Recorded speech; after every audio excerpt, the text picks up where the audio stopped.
아니, 이게 진짜 어딜 만져? 이 더러운 손으로. 친자식 낳고 파양한 조카가 재벌 3세, 동서에 피눈물 나는 최후. 어느 가정이나 그렇듯 겉으로 보기엔 평화로웠어요. 하지만 그 평화의 이면에는 곧 드러날 추악한 진실이 숨겨져 있었죠. 이것은 한 아이를 둘러싼 천사와 악마의 이야기예요. 온 가족이 둘러앉은 저녁상. 저는 땀을 뻘뻘 흘리며 음식을 나르고 동서는 우아하게 앉아 어머니의 말을 경청하고 있었어요. 동서의 하얀 손은 티끌 하나 묻지 않은 채 우아하게 찻잔을 들어 올리고 있었죠. 역시 우리 집은 두 며느리가 있어서 든든해. 큰애는 마지답게 듬직하고 작은애는 보기만 해도 꽃처럼 화사하고. 시아버지가 흐뭇하게 말했어요. 특히 우리 둘째, 혜령이. 너 보면 어쩜 이리 귀티가 흐르는지 몰라. 잘 사는 집안에서 곱게 자란 티가 나고 일하는 것도 힘들 텐데 언제나 이렇게 단정하다니까. 어머니가 동서의 손을 잡으며 말했어요. 어머님도 참, 제가 하는 일이 뭐 있다고요. 다 형님이 고생하시는 거죠. 그렇죠, 형님. 동서가 생긋 웃으며 말했어요. 얼핏 보면 겸손한 말이었지만 그 속에는 미묘한 우월감이 배어 있었어요. 아이를 낳지 못한다는 약점 하나를 빼면 동서는 완벽한 며느리였으니까요. 아니에요, 동서. 거기 앉아있는 게 더 불편한 거려. 어서 드세요, 아버님, 어머님. 제가 쟁반을 내려놓으며 말했어요. 분위기는 화기애애했지만 모든 대화와 칭찬의 중심은 동서였어요. 저도 남편도 그게 당연하다고 생각했죠. 10년 가까이 아이 문제로 속 끓이는 동서가 안쓰러웠으니까요. 하지만 저는 몰랐어요. 제 앞에서 눈물 흘리는 그 여자가 언젠가 제 가족을 파멸로 몰아넣을 악마가 될 줄은요. 제가 설거지를 하고 있는데 동서가 조용히 들어와 뒤에 섰어요. 싱크대에 비친 동서의 그림자가 마치 검은 장막처럼 저를 덮었어요. 형님, 저 정말 어떡하면 좋죠? 병원에서도 이젠 더 해볼 게 없다고만 하고 남편 보기에도 부모님 뵙기에도 면목이 없어요. 동서가 한숨을 푹 쉬며 말했어요. 동서의 목소리는 진심으로 절망에 빠진 사람의 그것이었어요. 적어도 저는 그렇게 믿었죠. 동서, 그런 소리 마. 다 동서 잘못 아니잖아. 하늘이 주실 때가 되면 주시겠지. 제가 고무장갑을 낀 손으로 동서의 어깨를 두드리며 말했어요. 형님네 수연이만 보면 얼마나 부러운지 몰라요. 저도 엄마 소리 한번 들어보고 싶은데 그게 제 인생엔 허락되지 않은 건가 봐요. 동서의 눈가가 촉촉해지며 말했어요. 동서의 눈물은 진짜였을까요? 아니면 이미 그때부터 계산된 연극이었을까요? 지금 돌이켜보면 저는 아직도 확신할 수 없어요. 동서는 금방이라도 눈물을 쏟을 것처럼 말했죠. 저는 그 여린 모습에 마음이 약해져 동서를 꽉 안아주었어요. 동서의 가느다란 몸에서 희미하게 풍기는 고급 향수 냄새가 부엌의 기름때 냄새와 묘하게 대비되던 그 순간을 저는 아직도 기억해요. 온 가족이 다시 모인 자리. 동서와 그 남편이 무겁게 입을 열었어요. 평소와 달리 시동생의 얼굴에는 결연한 빛이 서려 있었어요. 아버지, 어머니, 저희 드릴 말씀이 있습니다. 시동생이 말했어요.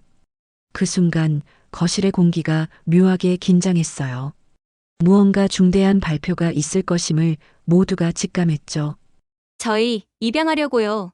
제 배 아파 낳지 못했지만 세상 어딘가에 있을 저희 아이를 가슴으로 품어주기로 했어요. 동서가 결심한 듯 말했어요. 그 말에 시부모님은 물론이고 저와 남편까지 깜짝 놀랐어요. 어머니의 손에서 찻잔이 덜컥 소리를 냈고 아버지는 안경을 벗어 닦기 시작했어요. 세상에, 혜령아, 그게 정말이니? 그게 그렇게 쉬운 일이 아닌데. 어머니가 말했어요. 어려운 결정이었어요. 하지만 민수 씨와 저는 부모 없는 아이에게 따뜻한 가정이 되어주기로 약속했어요. 그것도 저희에게 주어진 운명이라 생각해요. 동서가 눈물을 글썽이며 말했어요. 동서의 눈물은 진주처럼 맑았고 목소리는 성모 마리아처럼 숭고했어요. 그 순간 우리는 알았죠. 우리 앞에 천사가 서 있다고. 하지만 천사의 가면 뒤에 악마가 숨어 있을 줄은 아무도 몰랐어요. 시부모님은 천사를 만난 듯 감격하셨고 저 역시 동서의 그 숭고한 결정에 가슴이 뭉클했어요.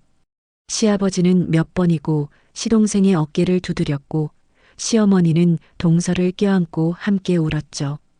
그리고 한 달이 흘렀어요. 모든 절차가 순조롭게 진행됐죠. 마치 운명처럼 동서 부부는 한 아이를 만나게 돼요. 하지만 이것이 축복의 시작일까요? 아니면 저주의 씨앗일까요? 모든 절차가 끝나고 동서가 마지막 서류에 사인을 하고 있었어요. 보육원 원장이 낡은 쇼핑백 하나를 내밀었죠. 가방에서는 세월의 냄새가 풍겼어요. 수민이가 처음 이곳에 왔을 때 가지고 있던 베넷 저고리랑 얼마 안 되는 물건들이에요. 저희가 쭉 보관하고 있었어요. 원장이 말했어요. 아, 네. 이런 건 다 버려야죠. 이제 저희 아이로 새 인생을 시작하는 건데요. 동서가 쇼핑백을 흘깃보며 귀찮다는 듯 말했어요. 그 순간 원장의 얼굴에 미묘한 표정이 스쳤어요. 실망일까요? 아니면 의아함일까요? 하지만 그녀는 곧 입을 다물었죠. 원장은 잠시 망설이더니 조심스럽게 목소리를 낮춰 말했어요. 바로 이 대화가 훗날 동서의 목을 겨눌 비수가 될 줄은 꿈에도 모른 채 말이에요. 사모님, 사실은 아이가 발견될 당시에 아주 정교한 금장 로켓 목걸이를 하고 있었어요. 누가 봐도 고가품 같아서 저희가 따로 금고에 보관 중이고요. 혹시 나중에라도 친부모를 찾는 단서가 될까 해서요. 서류상으로는 분실된 걸로 처리했고요. 원장이 작은 목소리로 말했어요. 바로 그 순간이었어요. 동서의 눈빛이 변했어요. 마치 사냥감을 발견한 독수리처럼 순간적으로 날카롭게 빛났다가 다시 평온함을 되찾았죠. 그 찰나의 변화를 원장은 놓치지 않았어요. 그 순간 동서의 눈빛이 순간적으로 번뜩이는 걸 저는 보지 못했죠. 잠깐의 탐욕, 그리고 이어지는 차가운 계산. 동서의 머릿속에서는 이미 수백 가지 시나리오가 빠르게 돌아가고 있었어요. 어머, 그러셨군요. 하지만 저희가 이제 수민이 부모인데 그런 과거의 물건은 없는 게 낫지 않겠어요? 괜히 아이 마음에 혼란만 줄 수 있으니까요. 원장님께서 알아서 잘 처리해 주세요. 동서가 태연한 표정으로 말했어요. 처리. 그 한 단어에 모든 게 담겨 있었어요. 아이의 뿌리를 지워버리겠다는 차갑고도 치밀한 계산이. 네, 사모님 뜻이 그러시다면. 알겠습니다. 원장이 실망한 기색으로 말했어요. 동서는 자신의 발로 굴러들어온 복덩이가 아니라 그 복덩이의 뿌리를 스스로 잘라버린 거예요. 자신의 손으로 직접 파멸의 씨앗을 심으면서요. 하지만 동서는 몰랐어요. 그날 자신이 한 선택이 훗날 자신의 목을 조르는 올가미가 될 줄은. 운명의 수레바퀴는 이미 돌기 시작했어요. 1년이라는 시간은 빠르게 흘렀어요. 수민이는 동서의 품에서 무럭무럭 자랐죠. 모든 것이 완벽해 보였어요. 하지만 기적은 언제나 예고 없이 찾아오는 법이죠. 수민이를 입양한 지 1년쯤 지났을까요? 그날 시댁에 들어서는데 어머니가 제 손을 붙잡고 호들갑을 떨었어요. 그 얼굴은 마치 천년 묵은 소원을 이룬 사람처럼 환하게 빛나고 있었어요. 아가, 이게 웬일이냐? 우리 혜령이가, 우리 둘째가 드디어. 어머니가 말했어요. 거실에는 얼굴이 상기된 동서와 시동생이 앉아 있었죠. 동서의 손에는 두 줄이 선명한 임신 테스트기가 들려 있었어요. 10년 만에 찾아온 기적이었어요. 10년, 3650일, 87,600시간. 그 기나긴 기다림의 끝에 찾아온 기적. 하지만 그 기적이 또 다른 비극의 시작이 될 줄은 아무도 몰랐어요. 어머, 동서, 정말이야? 세상에 정말 축하해. 이게 다 우리 수민이가 복덩이라 그렇다. 우리 집에 복을 몰고 온 게야. 아버지가 껄껄 웃으며 말했어요. 모두가 수민이 덕이라며 아이를 끌어안고 기뻐했어요. 저 역시 제 일처럼 눈물이 났죠. 하지만 기쁨도 잠시 동서의 눈빛이 스치는 아이에게서 아주 잠깐 차갑게 식는 것을 저는 보지 못했어요. 하지만 그 순간 거실 한켠에 앉아있던 수민이는 느꼈을지도 몰라요. 자신을 바라보는 동서의 시선이 미묘하게 변해가는 것을, 따뜻함이 사라지고 차가움이 스며드는 것을요. 그리고 시간이 흐르면서 변화는 점점 노골적이 되어 갔어요. 임신은 축복이었지만 수민이에게는 저주가 되어가고 있었죠. 동서의 배는 하루가 다르게 불러왔어요.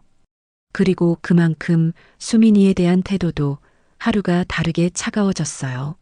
수민이가 놀아달라고 다가오면 질색하며 몸을 피했어요.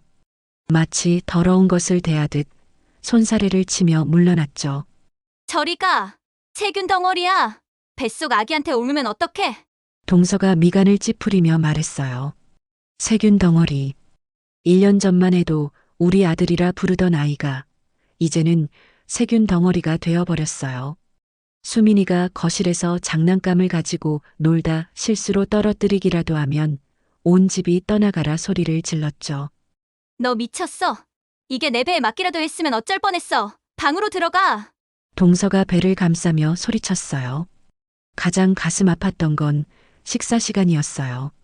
동서는 자기 앞에만 최고급 과일과 반찬을 두고 수민이에게는 김치랑 밥만 주더라고요. 마치 주인과 하인의 밥상처럼 극명하게 차이가 났어요. 동서, 그래도 이건 좀. 애가 한창 클 나이인데 제가 보다 못해 말했어요. 형님, 뭘 모르시네. 산모는 무조건 좋은 것만 보고 좋은 것만 먹어야 해요. 그래야 우리 아기도 귀하게 태어나죠?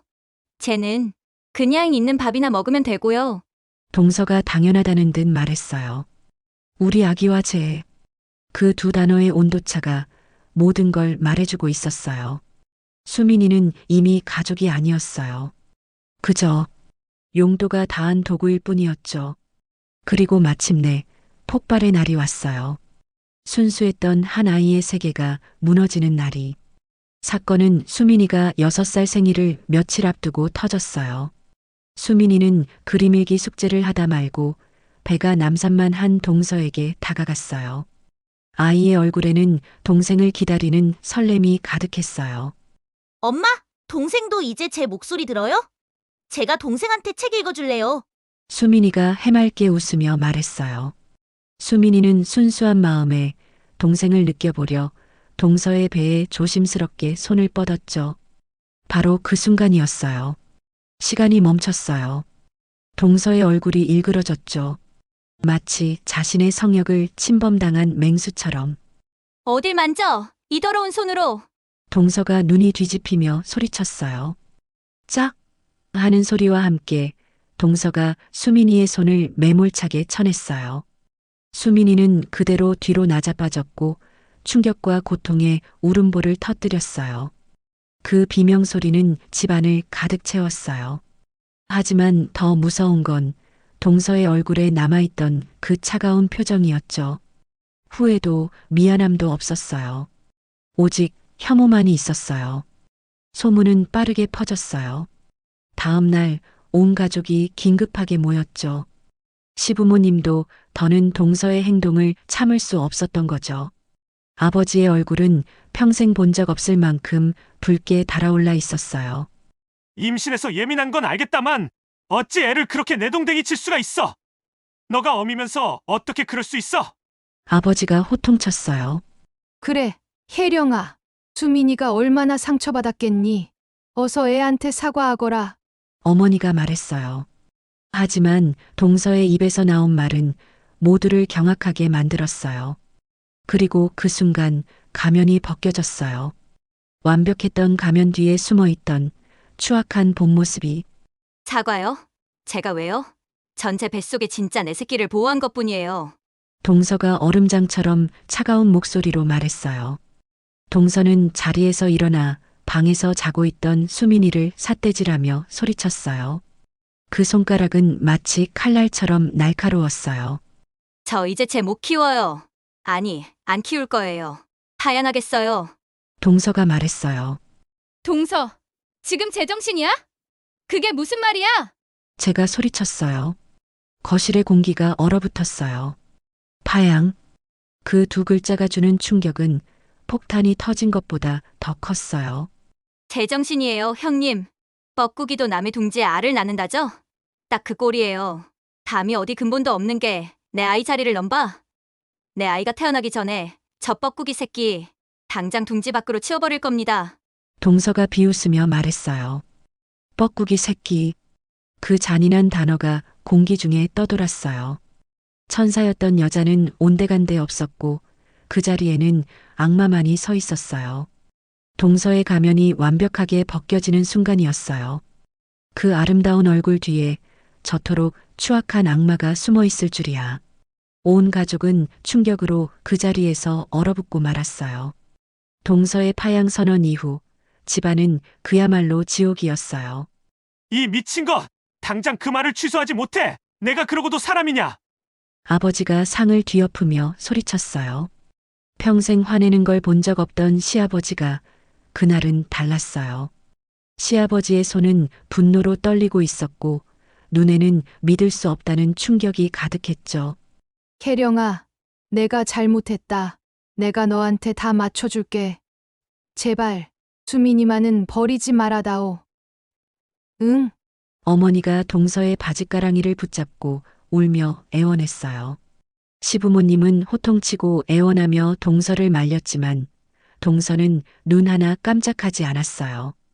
오히려 뱀처럼 차가운 눈으로 저희를 쏘아보았죠. 아버님, 어머님, 그렇게 소중하시면 두 분이 키우시든가요. 전 단 한순간도 제 아이와 저 근본 없는 것을 한 집에서 키울 생각 없으니까요. 동서가 말했어요. 근본 없는 것. 1년 전만 해도 우리 아들이라 부르던 그 입에서 이제는 이런 말이 나오고 있었어요. 형수. 미안하게 됐어요. 혜령이가 지금 임신해서 예민해서 그래요. 나도 어쩔 수가 없어. 시동생이 말했어요. 남편이 시동생의 멱살을 잡았지만 소용없는 일이었어요. 그들은 이미 사람이 아니었어요. 악마와 그 하수인이었죠. 가족이라는 이름 아래 가장 추악한 배신이 벌어지고 있었어요. 그리고 그 한가운데에 아무것도 모르는 어린아이가 있었죠. 그날 밤은 길었어요. 잠들 수 없는 밤, 양심이 흔들리는 밤. 그날 밤 남편과 저는 한숨도 잘 수 없었어요. 눈을 감으면 멍하니 구석에 앉아있던 수민이의 얼굴이 떠올랐거든요. 그 텅 빈 눈동자가 제 가슴을 후벼 팠어요. 여보, 우리 수연이가 만약 저런 일을 당했다면 당신 견딜 수 있겠어? 남편이 물었어요. 아니, 상상도 하기 싫어. 아마 난 미쳐버렸을 거야. 제가 고개를 저으며 말했어요. 그렇죠. 우리에겐 아들이 있었어요. 수연이. 그 아이가 만약 수민이와 같은 상황이라면 생각만 해도 심장이 찢어지는 것 같았죠. 수민이도 똑같은 아이야. 부모한테 버림받은 상처를 안고 평생을 살아가게 둘 순 없어. 그건 어른들이 할 짓이 아니야. 남편의 눈은 저와 같은 말을 하고 있었어요. 이건 아니다. 이대로 둬선 절대 안 된다. 우린 그 밤 아주 어렵고도 중요한 결심을 했어요. 어쩌면 무모한 결정이었을지도 몰라요. 남의 아이를 떠맡는다는 것. 그 무게를 우리가 감당할 수 있을까? 하지만 우린 알고 있었어요. 이건 선택의 문제가 아니라 양심의 문제라는 것을. 그리고 다음 날 우리는 그 아이를 만나러 갔어요. 우리 인생을 바꿀 그 작은 아이를. 다음 날 찾아간 시댁에서 저는 방문 구석에 웅크리고 있는 수민이를 발견했어요. 아이는 며칠 동안 씻지도 먹지도 못한 채 보육원에서 가져온 낡은 곰인형 하나만 꼭 껴안고 있더라고요. 그 작은 몸뚱이가 세상에서 가장 작아 보였어요. 수민아, 제 목소리에 아이가 고개를 들었는데 그 텅 빈 눈을 보는 순간 제 심장이 쿵 하고 내려앉았어요. 아이는 이미 세상에 혼자 남겨졌다는 걸 알고 있었던 거예요. 그 눈을 본 순간 제 결심은 더욱 확고해졌어요. 6살. 세상의 무게를 아직 모를 나이의 아이가 버림받는다는 게 무엇인지 이미 알고 있었어요. 그 눈빛은 저를 평생 잊지 못하게 만들었죠.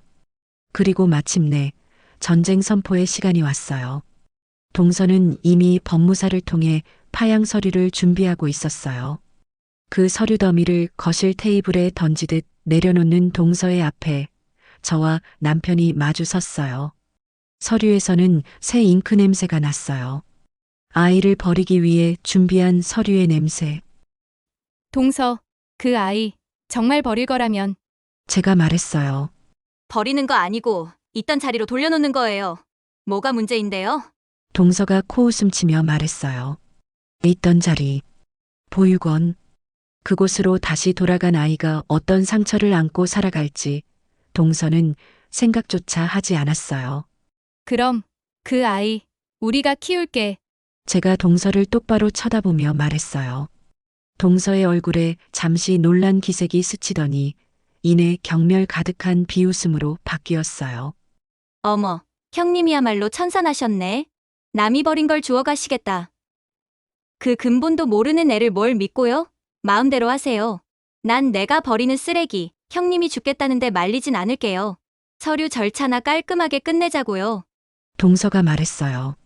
쓰레기! 동서는 1년 동안 엄마라 불렀던 아이를 쓰레기라 불렀어요. 인간이 할 수 있는 가장 잔인한 말을. 쓰레기라는 말에 더는 참을 수가 없었지만 저는 이를 악물고 돌아섰어요. 그리고 웅크리고 있던 수민이에게 다가가 아이의 눈높이에 맞춰 무릎을 꿇었어요. 수민아, 괜찮아. 다 괜찮아. 이제부터 내가 내 엄마야. 제가 아이의 눈물을 닦아주며 떨리는 목소리로 말했어요. 그 순간 시간이 멈췄어요. 수민이의 눈에서 눈물이 주르륵 흘러내렸고 저 역시 눈물을 참을 수 없었죠. 우리는 엄마와 아들이 되었어요. 피 한 방울 섞이지 않았지만 그 어떤 혈육보다 진한 인연으로 수민이는 제 품에 안겨 서럽게, 아주 서럽게 울음을 터뜨렸어요. 그 작은 몸을 끌어안으며 저는 다짐했어요. 무슨 일이 있어도 이 아이를, 내 아들을 반드시 지켜내겠다고요. 세월은 상처를 아물게도 하지만 때로는 더 깊은 흉터를 남기기도 하죠. 수민이는 자라고 있었지만 그 마음속 상처는 여전히 아물지 않았어요. 그렇게 4년이라는 시간이 흘렀어요. 수민이는 저희 집에서 무럭무럭 자라 초등학생이 되었죠. 제 아들 수연이와는 세상에 둘도 없는 형제가 되었고요. 수연아, 이건 이렇게 푸는 게 아니라 먼저 괄호 안부터 계산해야지. 형이 알려줄게. 수민이가 수연의 숙제를 도와주며 말했어요. 와, 우리 형 진짜 똑똑하다. 최고. 수연이가 소리쳤어요. 겉으로 보기엔 평범한 형제였어요. 하지만 수민이는 알고 있었죠. 자신이 다르다는 것을. 한번 버림받은 아이는 다시 버림받을까봐 항상 두려워해요. 하지만 수민이의 마음속 깊은 곳에 남은 상처는 쉽게 아물지 않았어요. 가끔 밤마다 악몽을 꾸며 울었고 제가 조금만 큰 소리를 내도 깜짝 놀라며 눈치를 봤죠. 엄마, 죄송해요. 제가 잘못했어요. 버리지 마세요. 네? 제발요. 수민이가 컵을 깨뜨리고 새파랗게 질려서 말했어요. 그 말을 들을 때마다 제 심장은 찢어지는 것 같았어요. 아이가 얼마나 깊은 상처를 받았으면 컵 하나 깨뜨리고 버림받을까봐 두려워할까요? 그럴 때마다 저는 아이를 끌어안고 괜찮다고, 세상이 무너져도 엄마는 수민이 편이라고 몇 번이고 말해줘야 했어요. 동서와는 그 일이 있은 후로 완벽하게 연을 끊었어요. 딸을 낳아 아주 유난스럽게 키운다는 소식만 간간히 들려왔죠. 하지만 우리는 몰랐어요. 운명의 수레바퀴가 다시 돌기 시작했다는 것을. 그리고 이번에는 상상도 못할 방향으로 말이에요. 같은 시각, 이 나라 최고층의 사무실에서는 한 노인이 깊은 절망에 빠져 있었어요. 대한민국 기업인 영그룹의 거대한 회장실. 모든 것을 다 가진 듯한 강태준 회장은 낡은 아기 사진 한 장을 슬프게 쓸어보고 있었어요. 회장의 손은 노인처럼 떨리고 있었어요. 김 비서, 아직인가? 회장이 물었어요. 죄송합니다, 회장님. 10년 전 외아드님이 사고를 당하신 직후라 기록이 거의 남아있지 않습니다. 당시 아이를 처음 발견했던 순경도 이미 퇴직해서. 김 비서가 대답했어요. 10년 전의 비극. 강 회장의 외아들 부부는 교통사고로 세상을 떠났고 차 안에 있던 아기만이 기적적으로 살아남았어요. 하지만 그 아기는 어디론가 사라져버렸죠. 내 핏줄이다. 이 세상에 남은 유일한 내 핏줄이라고. 무슨 수를 써서라도 꼭 찾아야 해. 더 늦기 전에. 회장이 사진에서 눈을 떼지 못한 채 말했어요. 회장의 목소리는 한없이 낮고 슬펐지만 그 안에 담긴 의지는 강철처럼 단단했어요. 돈도 권력도 모든 것을 가진 남자. 하지만 그에게 없는 단 하나. 가족. 그는 마지막 가족을 찾기 위해 자신의 모든 것을 투자할 준비가 되어 있었어요. 그리고 실마리가 풀리기 시작했어요. 강 회장의 지시를 받은 김 비서는 수소문 끝에 수민이가 머물렀던 보육원을 찾아냈어요. 이제는 희끗희끗한 머리의 원장에게 김 비서는 아기 사진을 내밀었죠. 10년 전 이 보육원에 맡겨진 아이입니다. 혹시 기억하십니까? 김 비서가 물었어요. 글쎄요. 워낙 많은 아이들이 거쳐가서요. 아, 혹시 이 아이 유난히 눈이 크고 똑똑하지 않았나요? 원장이 사진을 한참 들여다보더니 말했어요. 맞습니다. 기억하십니까? 김 비서가 눈을 빛내며 물었어요. 10년 수백 명의 아이들. 하지만 원장은 기억했어요. 유난히 맑은 눈을 가진 그 아이를. 그리고 운명의 이름이 드러났어요. 원장은 낡은 서류 창고로 김 비서를 안내했어요. 먼지 쌓인 서류 뭉치를 한참 뒤지던 그녀의 손이 멈췄어요. 찾았어요. 강수민. 이름도 저희가 지어줬죠. 아주 좋은 부부에게 입양이 됐었습니다. 박민수, 임혜령 씨 부부요. 두 분 다 인상도 좋고. 원장이 말했어요. 김 비서의 얼굴에 처음으로 희망이 스쳤어요. 하지만 원장의 다음 말이 그의 얼굴을 다시 굳게 만들었죠. 그런데 이상하네요. 그 아이. 몇 년 뒤에 파양되었다는 소문이 들렸었는데 아이한테 무슨 일이 있었던 건지. 원장이 얼굴을 찌푸리며 말했어요. 파양. 그 불길한 단어가 다시 한번 수민이의 인생에 드리워졌어요. 운명은 때로 잔인해요. 평화로운 일상과 거대한 폭풍이 동시에 존재하고 있었으니까요. 수민이는 거실 바닥에 엎드려 크레파스로 그림을 그리고 있었어요. 그림 속에는 아빠, 엄마, 동생 수연, 그리고 자기 자신까지 네 사람이 활짝 웃고 있었죠. 그 평화로운 모습을 제가 따뜻한 미소로 바라봤어요. 행복했어요. 이 작은 순간이 영원히 지속되기를 바랐죠. 같은 시각 강 회장은 김 비서에게 건네받은 보고서를 읽고 있었어요. 보고서 상단에 적힌 박민수 그리고 임혜령이라는 이름. 강 회장의 미간에 깊은 주름이 새겨졌어요. 박민수, 임혜령이라. 당장 이 자들이 지금 어디서 뭘 하고 사는지 알아봐. 아주 샅샅이. 회장이 낮고 서늘한 목소리로 말했어요. 마침내 운명의 두 축이 움직이기 시작했어요. 한쪽은 평화로운 일상, 다른 한쪽은 거대한 폭풍의 눈. 두 세계가 충돌하기까지 이제 얼마 남지 않았어요. 그 시간 동서는 자신의 세계에서 여왕으로 군림하고 있었어요. 과거는 까맣게 잊은 채 동서는 상류층 사모님들과 어울려 웃음꽃을 피우고 있었어요. 손에는 명품 쇼핑백이 가득했고 입에서는 온통 본인 딸 자랑뿐이었죠. 우리 예슬이가 이번에 유치원에서 영어 말하기 대회 1등 했잖아요. 아무래도 엄마 아빠 머리가 좋아서 그런가 봐. 피는 못 속인다더니. 동서가 말했어요. 어머, 정말 부럽다. 역시 애는 자기가 직접 낳아서 똑똑하게 키워야 해. 친구가 말했어요. 그럼요. 어디서 굴러먹던 뼈다귀인지도 모르는 애랑은 차원이 다르죠? 동서가 의미심장하게 웃으며 말했어요. 뼈다귀. 동서는 수민이를 그렇게 불렀어요. 과거를 지운 것이 아니라 과거를 더럽혀서 자신을 정당화하고 있었던 거죠. 동서는 과거의 일을 까맣게 잊은 듯, 아니, 오히려 자신의 선택을 자랑스러워하며 완벽한 행복에 취해 있었어요. 하지만 운명은 동서를 잊지 않았어요. 동서와 시동생이 저녁을 먹고 있을 때 초인종이 울렸어요. 문 앞에는 영그룹의 로고가 박힌 서류 가방을 든 김 비서가 서 있었죠. 누구세요? 영영그룹이요? 저희한테 무슨 볼일이시죠? 동서가 경계하며 물었어요. 영그룹. 이 나라에서 모르는 사람이 없는 이름. 그 이름 앞에서 동서는 본능적으로 긴장했어요. 박민수, 이매령 씨 되십니까? 강태준 회장님의 지시로 찾아왔습니다. 잠시 안으로 들어가서 말씀 나눠도 되겠습니까? 김 비서가 정중하지만 위압적으로 말했어요.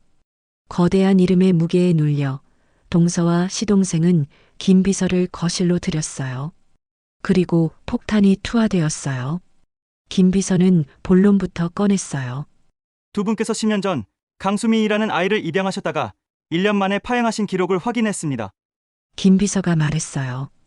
그 이름이 나오자 시동생은 얼굴이 하얗게 질렸고 동서의 표정은 싸늘하게 굳었어요. 잊고 싶었던 이름, 지우고 싶었던 과거, 그것이 지금 그들 앞에 다시 나타났어요. 그래서요? 그게 영영그룹이랑 무슨 상관인데요? 동서가 말했어요. 회장님께서 그 아이를 애타게 찾고 계십니다. 혹시 아이가 남기고 간 물건이라도 유전자 확인을 위해 필요합니다. 김 비서가 말했어요. 물건이요? 그 애 물건은 그날로 싹 다 쓰레기통에 처박았는데, 그런데 그 근본도 없는 애는 대기업에서 왜 찾으시죠? 동서가 코웃음을 치며 말했어요. 근본도 없는 애. 그 말을 하는 순간 동서는 깨닫지 못했어요. 자신의 목을 조를 올가미를 스스로 조이고 있다는 것을. 김 비서는 잠시 동서의 얼굴을 빤히 쳐다보더니 사무적인 톤으로 입을 열었어요. 그의 다음 한마디는 동서의 세상을 송두리째 무너뜨리는 망치와도 같았죠. 그 아이가 저희 강태준 회장님의 유일한 친손자이시기 때문입니다. 김 비서가 말했어요. 시간이 멈췄어요. 아니, 세상이 멈췄어요. 쿵, 세상이 멈추는 소리. 동서와 시동생의 눈이 그대로 튀어나올 듯 커졌어요. 충격, 경악, 그리고 후회. 하지만 가장 먼저 찾아온 감정은 탐욕이었어요. 김 비서는 이미 아이의 현재 거주지를 파악해 유전자 검사를 마쳤지만 확증을 위해 두 사람을 떠보고 있던 거였어요. 회장님의 손자가 맞다는 사실은 이미 확인됐습니다. 다만 두 분이 아이를 파양하게 된 경위에 대해 듣고 싶어 찾아뵌 겁니다. 김 비서가 말했어요. 그제야 정신이 든 동서의 머릿속에서 수천 개의 계산기가 미친 듯이 돌아가기 시작했어요. 내가 버린 쓰레기가 황금알을 낳는 거였다고? 아이러니했어요. 4년 전 동서가 쓰레기라고 버린 것이 실은 이 세상 가장 큰 보물이었던 거예요. 오해예요. 그건 오해라고요. 저희가 아이를 버린 게 아니에요. 형님네가 저희한테서 수민이를 빼앗아 간 거란 말이에요. 동서가 갑자기 눈물을 글썽이며 말했어요. 그리고 시작되었어요. 거짓의 성을 쌓는 작업이. 피해자 코스프레가. 순식간에 피해자로 돌변한 동서는 창고 깊숙한 곳, 수민이가 어릴 때 가지고 놀다 잃어버렸던 낡은 장난감 자동차 하나를 찾아내어 김 비서에게 건넸어요.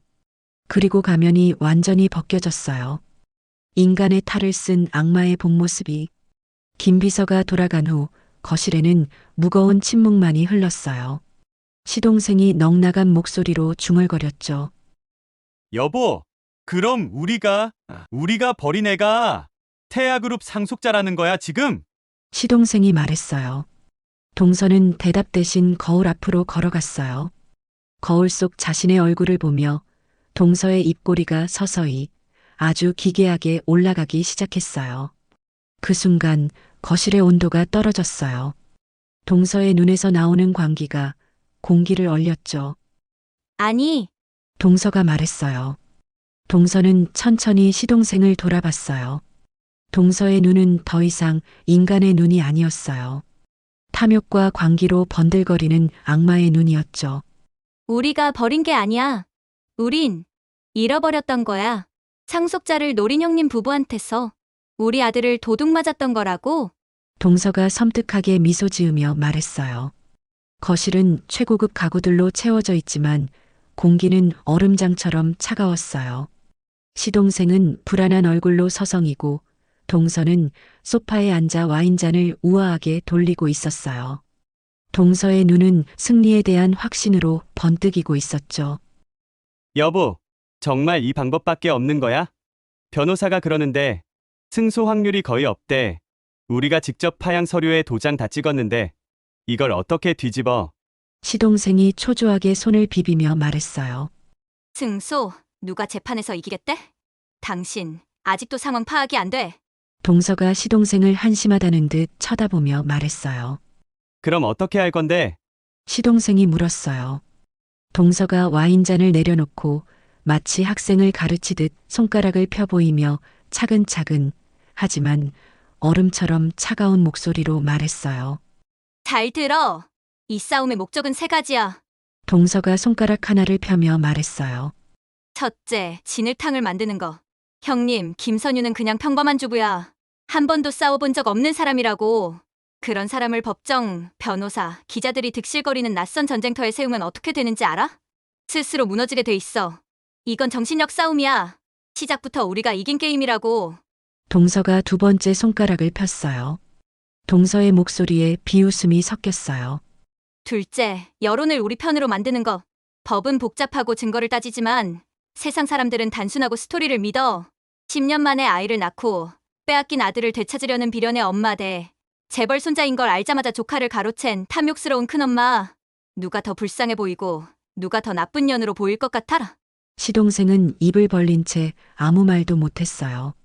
동서가 마지막 세 번째 손가락을 펴며 결정적인 한마디를 내뱉었어요.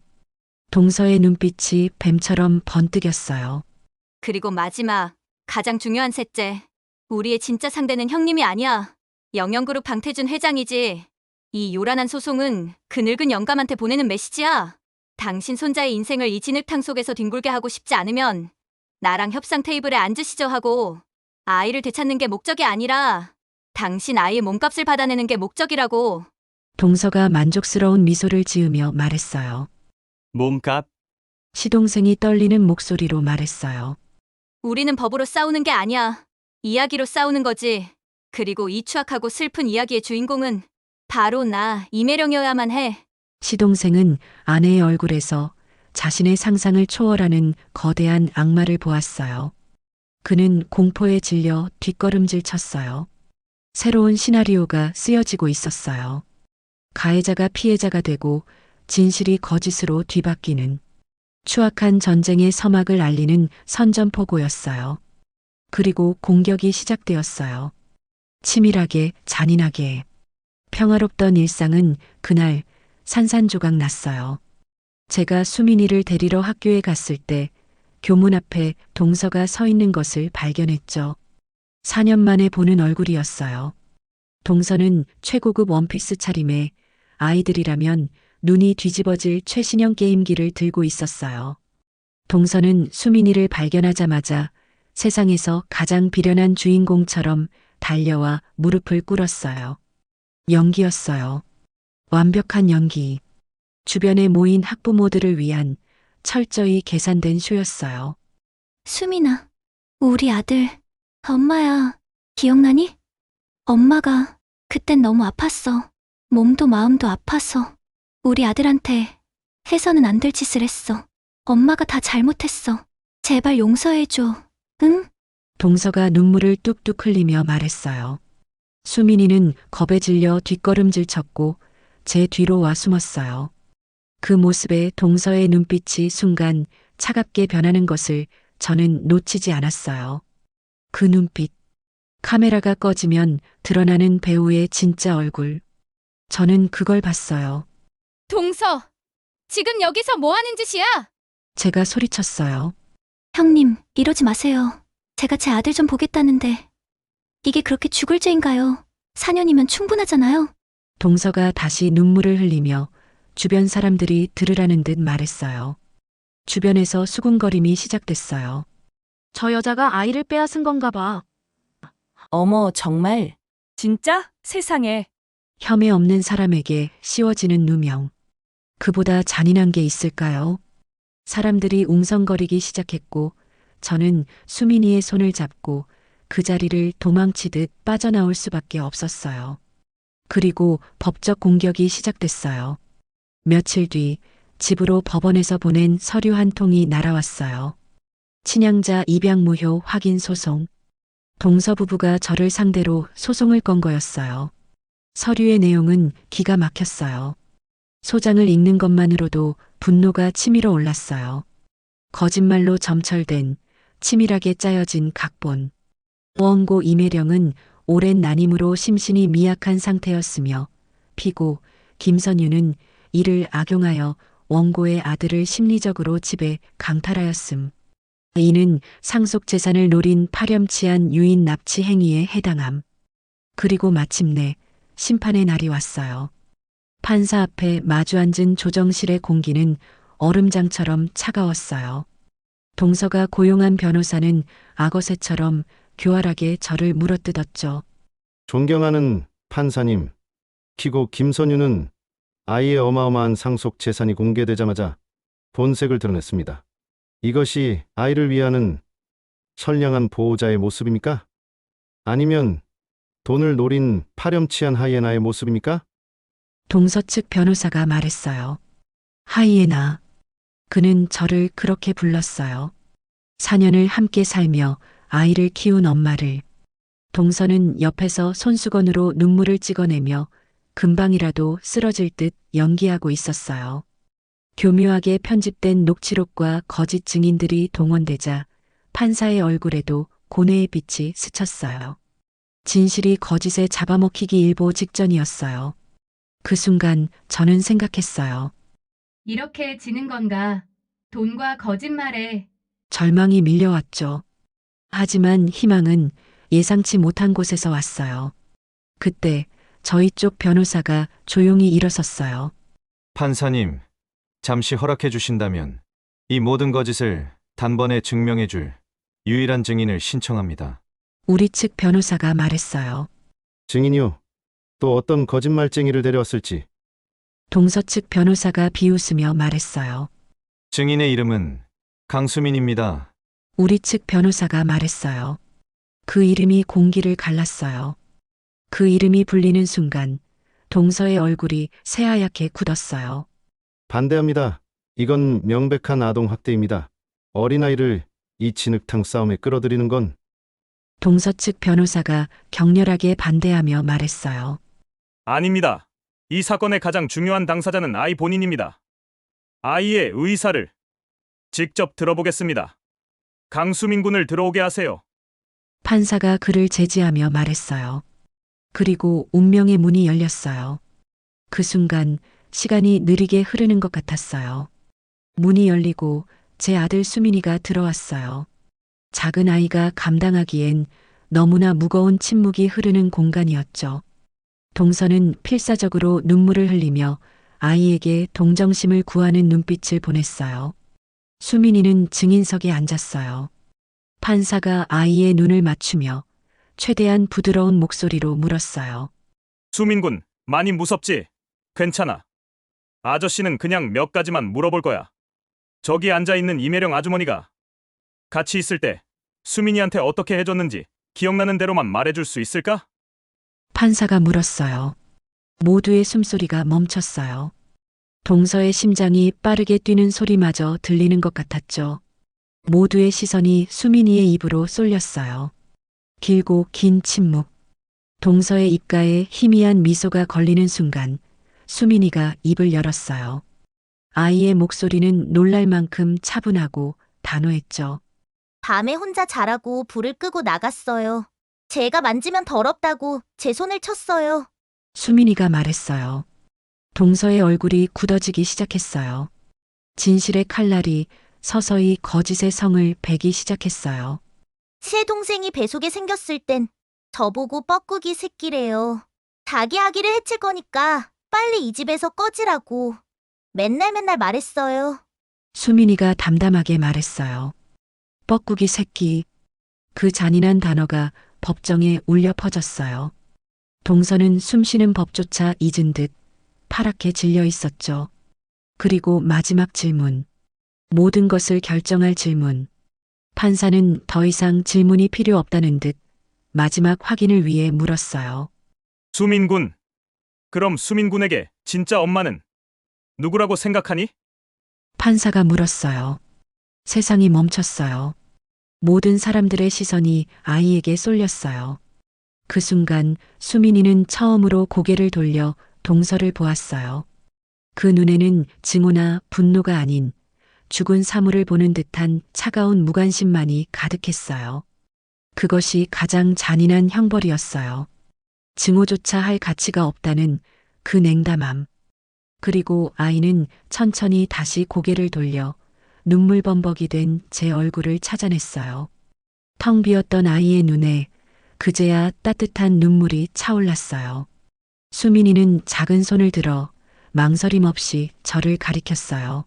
제 엄마는 저기 있는 우리 엄마 김선유입니다. 수민이가 목이 메어 잠시 말을 잇지 못하다가 더 큰 목소리로 말했어요. 그 순간 세상의 모든 소리가 사라졌어요. 오직 아이의 목소리만이, 진실만이 남았죠. 땅, 땅, 땅. 모든 것을 끝내는 판사의 의사봉소리. 저는 그 자리에 주저앉아 아들을 보며 울었고 제 아들은 저를 보며 웃고 있었어요. 반대편에서는 자신의 거짓 세계가 무너져 내린 악마의 무음의 비명소리만이 울려 퍼지고 있었어요. 정의가 승리했어요. 하지만 이것은 시작에 불과했죠. 그리고 진짜 심판이 시작되었어요. 조정실 문이 열리자마자 동서와 시동생 앞에 수십 개의 카메라 플래시가 폭죽처럼 터졌어요. 강태준 회장이 미리 흘려놓은 정보에 기자들이 구름대처럼 몰려든 것이었죠. 이매령 씨, 아동학대 혐의 인정하십니까? 기자가 소리쳤어요. 영그룹 상속 재산을 노리고 사기극을 벌인 게 맞습니까? 다른 기자가 물었어요. 말씀 한마디만 해주시죠. 또 다른 기자가 마이크를 들이밀었어요.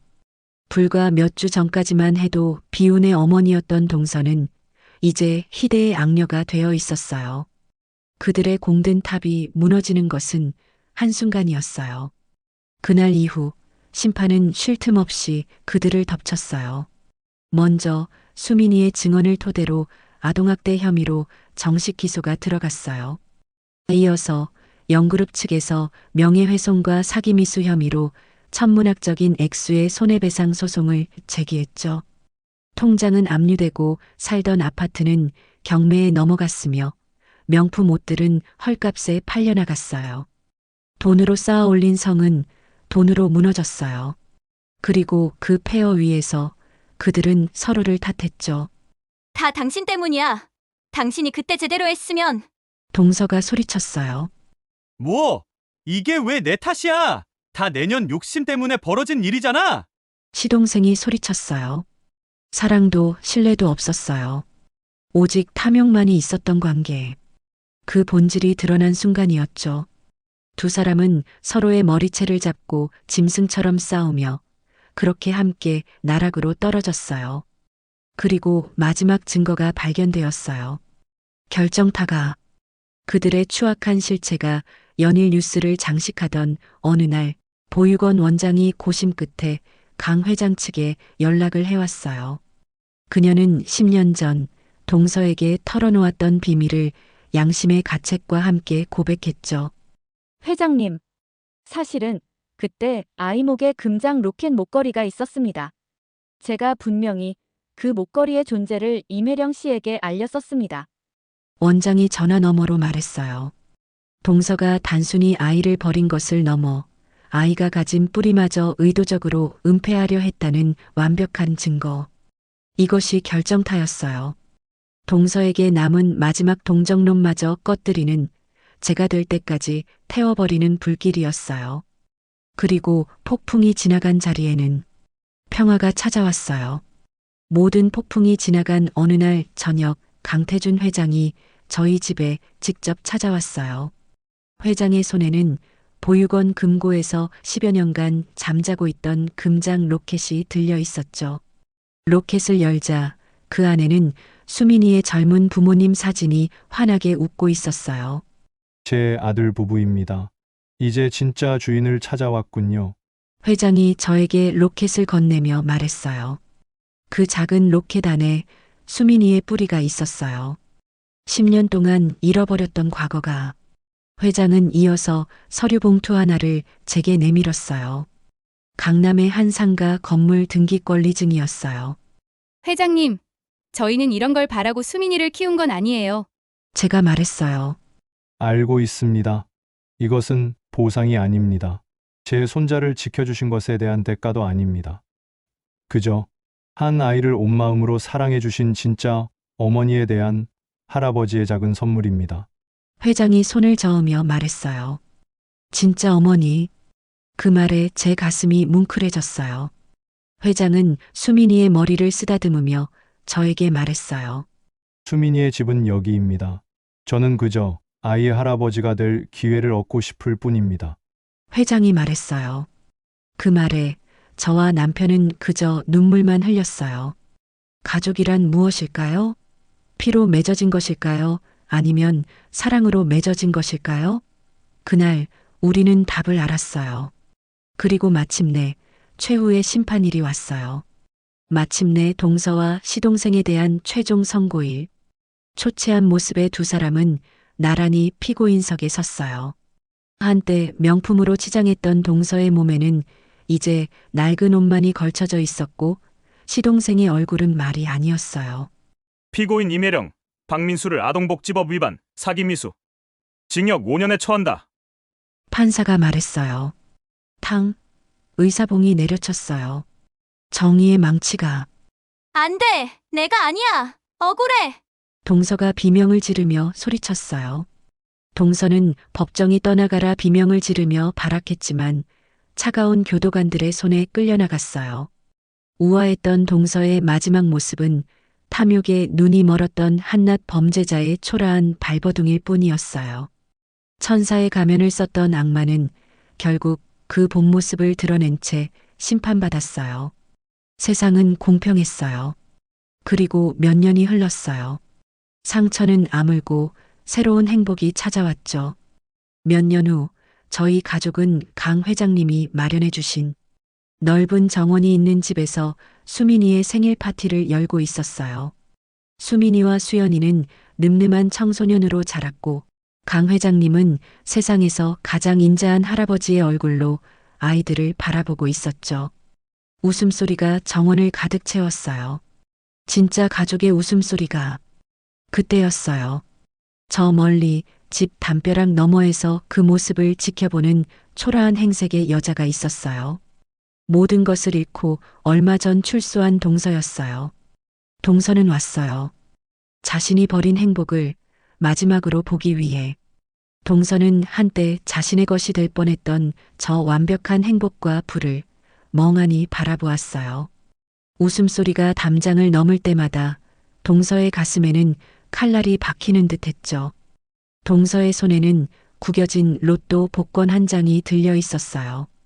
동서는 스스로 걷어찬 일생일대의 진짜 로또를 그리워하며 영원히 돌아갈 수 없는 길 위에서 후회와 질투의 눈물을 삼켰어요. 후회는 언제나 늦게 찾아와요. 그리고 그 후회는 평생을 따라다니죠. 동서가 버린 아이는 세상 가장 큰 복덩이가 되어 아이를 품은 우리에게 날개를 달아주었어요. 권선징악. 옛날 이야기 속에나 나올 법한 말이지만 때로는 현실이 돼요. 선은 반드시 보상받고 악은 반드시 심판받는다. 이것이 바로 그 이야기였어요. 그로부터 또 몇 년이 흘렀어요. 수민이는 명문대에 입학했고 강 회장님의 뒤를 이어 영그룹의 후계자로 자라고 있어요. 하지만 그 아이는 결코 잊지 않았어요. 자신을 키워준 진짜 엄마를. 어느 날 수민이가 제게 물었어요. 엄마, 그때 왜 저를 선택하셨어요? 남의 아이인데. 힘들었을 텐데. 수민이가 물었어요. 수민아, 넌 남의 아이가 아니야. 처음부터 내 아들이었어. 내가 널 선택한 게 아니라 우리가 서로를 선택한 거야. 제가 미소 지으며 말했어요. 엄마, 사랑해요. 평생 은혜 갚으며 살게요. 수민이가 눈시울을 붉히며 말했어요. 은혜라니. 엄마가 얻은 게 더 많은걸? 넌 엄마에게 세상에서 가장 큰 선물이었어. 진짜 가족이란 무엇일까요? 피가 아니에요. 함께 흘린 눈물이고 함께 나눈 웃음이며 서로를 지키려는 마음이에요. 그 대화를 듣던 강 회장님이 조용히 웃으며 말했어요. 김선유 씨, 당신이야말로 진짜 어머니요. 내 아들 부부도 하늘에서 감사하고 있을 겁니다. 한편 출소 후 초라한 삶을 살던 동서는 매일 밤 악몽에 시달렸어요. 꿈속에서 동서는 다시 그날로 돌아가요. 수민이가 배를 만지려 손을 뻗던 그날. 하지만 꿈속에서도 동서는 똑같이 아이를 밀쳐내요. 바뀌지 않는 악마의 본성. 탐욕은 사람을 파멸로 이끌어요. 그리고 그 대가는 너무나 혹독하죠. 동서의 딸 예슬이는 엄마의 죄 때문에 학교에서 따돌림을 당하며 자랐고 시동생과는 이혼했어요. 동서는 모든 것을 잃었어요. 한때 손에 쥐었던 모든 것을. 반면 저희 가족은 날로 번창했어요. 수민이는 효자로 자랐고 수연이는 형을 자랑스러워하며 자랐어요. 강 회장님은 두 손주를 동등하게 사랑했고 저희 부부는 행복했어요. 어느 크리스마스 이브 온 가족이 모인 저녁 식사 자리에서 수민이가 샴페인 잔을 들었어요. 건배 제의를 하겠습니다. 저를 버리지 않고 끝까지 지켜주신 엄마, 아빠, 그리고 할아버지께. 저는 세상에서 가장 행복한 사람입니다. 수민이가 말했어요. 그 말에 모두가 눈시울을 붉혔어요. 행복이란 이런 거예요. 돈도 명예도 아닌 진심으로 사랑하는 사람들과 함께하는 이 순간.